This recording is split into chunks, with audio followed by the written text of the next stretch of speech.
The Kwara State government has received 2 new aircraft in a bid to improve the capacity for training at the International Aviation College in Ilorin, the state capital.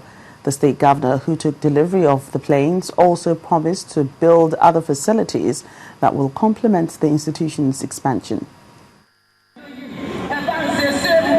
The last administration in Kwara State sets the stage for the provision of another option in training and manpower development in the aviation industry when it builds the International Aviation College in Ilorin, the state's capital. Leaving that stream, the current administration commenced academic exercise on the facility 11 months ago with the admission of 12 students.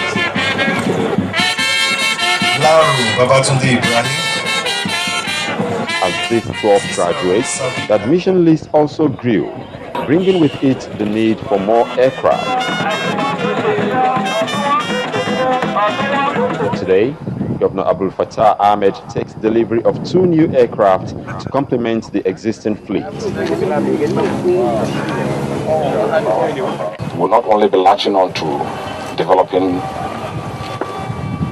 the capacity deficiency, but also be creating an avenue for our youth to take on career in the aviation industry.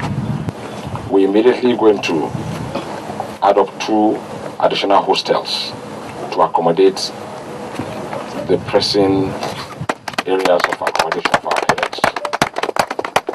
And of course, we are going to expand the hangar to ensure that we accommodate additional aircrafts. Your Excellency, with this plane, we are going to be more comfortable with our new number in the Aviation College. Your Excellency, you will recall that we have 6 sets now.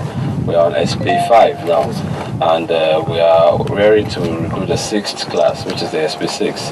In this set, Your Excellency, the 1st set are fully graduated, and the SAA has fully certified them. The International Aviation College has written its name in history books by graduating the youngest pilot in Nigeria at age 21, and the governor has promised to acquire more aircraft for the institution. In neighboring Kogi State also, these are happy days for their students in tertiary institutions across the country. Their governor, Wada, has just approved and released over 175 million naira as scholarship for 46,336 of them. Part of the work plan for Captain Idris when he took saddle was to start a scholarship scheme board as part of a move to improve education. Today, that board and its leadership are visiting the governor, telling him what's been happening and how it will disburse funds recently approved for students of tertiary institution. We have on record 46,336 students in 109 institutions across the country. We have taken meticulous time with all sense of responsibility to examine the list we met at the board. However, there is the feeling that the list is vulnerable to having some stale and inadmissible names. 175 million as scholarship funds is no means small. So, to avoid having fictitious names on this list of eligible Kogi students, the governor wants a meticulous job done by the board.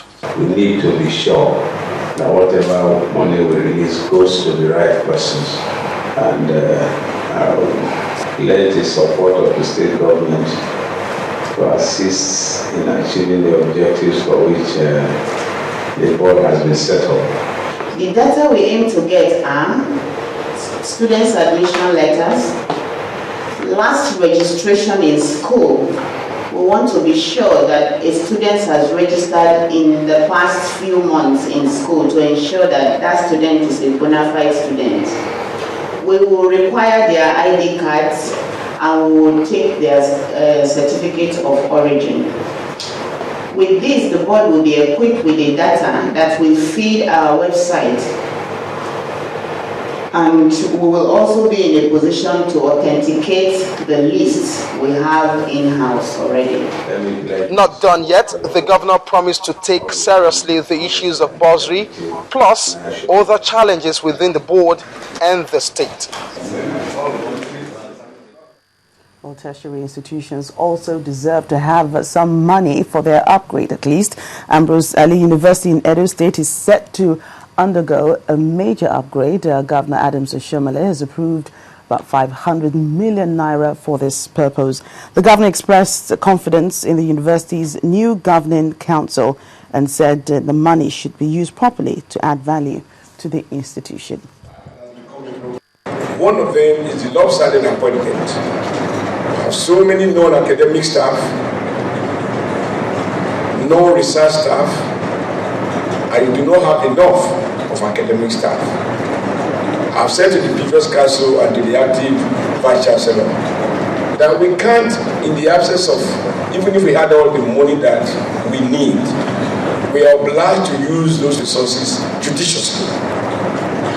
We need to appoint and employ more competent academic staff. We need to pay them well so that they can teach as well as carry out research. But we cannot, do that and at the same time allow wastage in the area of excess manpower with regards to non-academic staff. We'll come back on news tracks and business news. Look beyond oil is the challenge to foreign investors seeking to do business with Nigeria. Well, those investors are coming from the United States, but their country is also evacuating its diplomatic staff from Yemen and asking its citizens to leave the country. That's on the foreign scene. Just stay with us. Every day you invite us to your home. Now we invite you to our homepage. Join Channels TV on social media. Hang out with us on Google Plus/Channels Television. Follow us on Twitter.com/Channels TV_NG. Friend us on Facebook.com/Channels Forum. And don't forget to like our page. That's not all. Subscribe to our YouTube channels. YouTube.com/Channels Web to get constant video updates and news and events in Nigeria and around the world. ChannelsTV.com, the news at your fingertips.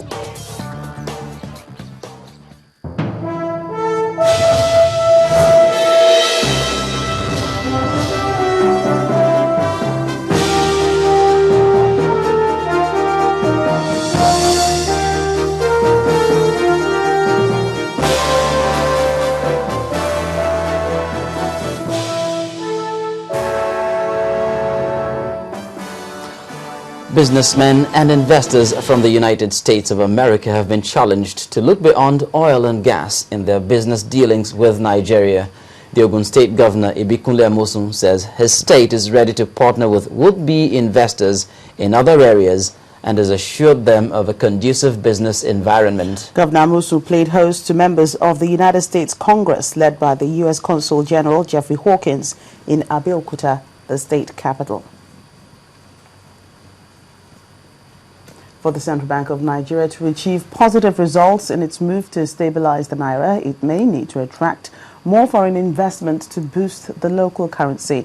Traders say the naira has lost 2% since May, and bond yields have also risen by over 1% as the market became jittery over an initial proposal by the U.S. Federal Reserve to end its monetary stimulus.